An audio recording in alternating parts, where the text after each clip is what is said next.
Hello, my name is Dan McDuff, and today I'm here to talk to you about the technologies I have learnt about in the process of constructing my media product. So first we learned how to use a blog site called Weebly, and this was to compile all of my coursework onto an aesthetic, orderly fashion website.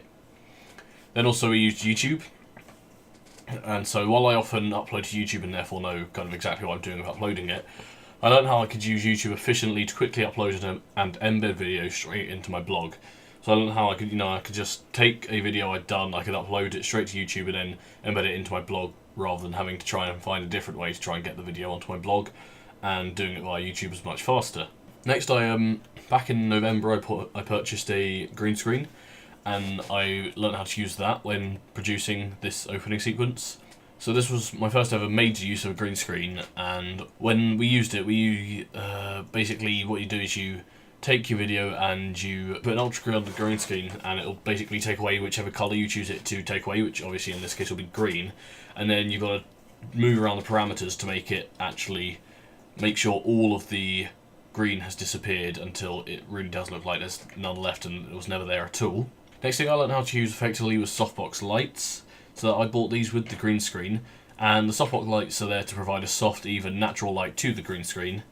And this would make the screen easier to key out in the editing stages, and it would also make Nathaniel appear more like he was part of the foreground rather than being merged with the background, which I learned when I was being taught about cameras and their depth perception.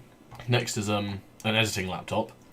So I learned how to efficiently use a laptop to edit my video together. I mean, usually when I edit videos, I use 3 screens, a deep keyboard, and a mouse to edit my videos on a very powerful computer.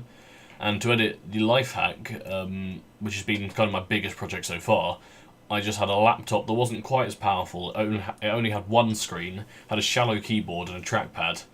And the change of editing environment was actually rather extreme, but it's actually managed to help me learn how to efficiently edit, because it helped me organise the windows on my editing program well, and I learned how to I learned that I should drag all my clips into the bin before beginning an editing session, so that it was all there and I didn't have to keep going back and forth and then having to keep clicking tabs to open and close them. I also learned how to use a trackpad much more quickly, and this made it more efficient than, seeing as I didn't have a mouse all the time, it made it more efficient knowing how to use it quickly than trying to use it normally. Next, I used an expensive DSLR to film the Lifehack rather than any of the cameras that were provided to us by media. And now this is because it makes it, it means we can use it anywhere, anytime, all that sort of stuff. And basically, I used an expensive DSLR that I got, and I wasn't entirely sure how to use it. Over a few months, I kind of learned how to get as useful framing as possible from it, because it's got an 18 to 55mm lens, and I found with all the tight spaces we found ourselves in when filming, it was really useful to have an 18mm lens, because it meant we could get as wide of a shot as possible. I also learned how to set good focus.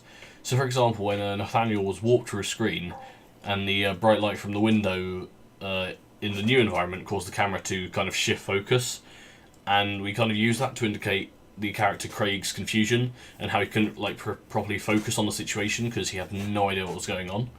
Now, luckily we didn't have to mess around too much with exposure and ISO, because I wasn't so sure about how to use those, and whenever we had a brightness issue, I found it much easier to fix it in the editing program.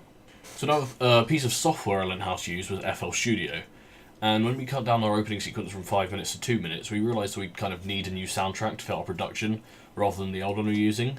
And basically, ever since I started Media AS, I've been learning how to properly use FL Studio, and I learned how to use the software, create effective synths, melodies and drum beats, and I learned how to make a nice sounding EDM track, and how to make my track sound more professional by going and looking up tutorials on YouTube, collaborating with other music producers. Now, one of the tracks I used to learn all this and then turn it into an actual track was the one we used for our sequence, which was Paradise. Now, I can't really say exactly what I learned in FL Studio, as it's all quite complicated, and there's no real specific thing you kind of learn how to do, it's just lots and lots of small steps. Another software I used was Adobe Photoshop and Premiere Pro. So for me, the two programs kind of come as a bundle because I always use them side by side. And because I always use them, it wasn't really about learning how to use the programs, but learning how to create certain effects and projects with them. For example, I learned how to take a still from Premiere and then edit over it to make a teleportation animation with many different pictures in Photoshop. So I would make 7 or 8 different images and sequence them together to create one screen teleportation effect. And where I changed this is basically I changed the image slightly each time from the shape of Nathaniel and moved it closer to the screen and turned it more into the shape of the screen as it went. I also learned to make titles appear more interactively.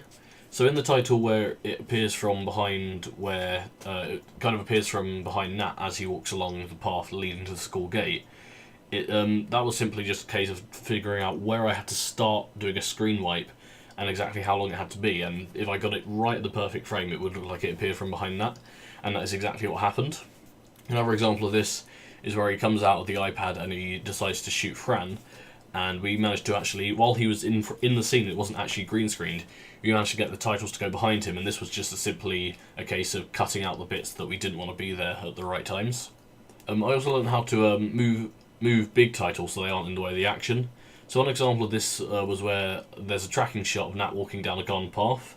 Now originally the title on him was as high as his arms, but I learned that I should move that down, because then if I moved that down you'd be able to see more of Nat.